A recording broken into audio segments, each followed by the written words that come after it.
العثور على الصياد المفقود غارقا بالشلف. لا تنسى الإعجاب والاشتراك بالقناة وتفعيل الجرس ليصلك كل جديد.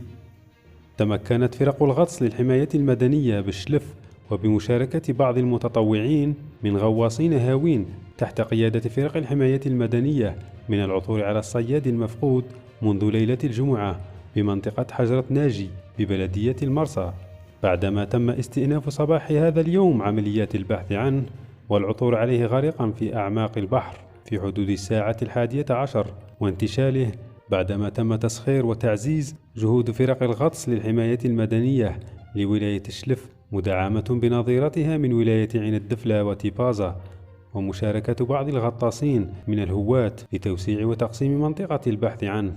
وقد تم التأكد من ملامح الغريق، واتضح أنه الصياد الذي كان مفقودا منذ ليلة الجمعة.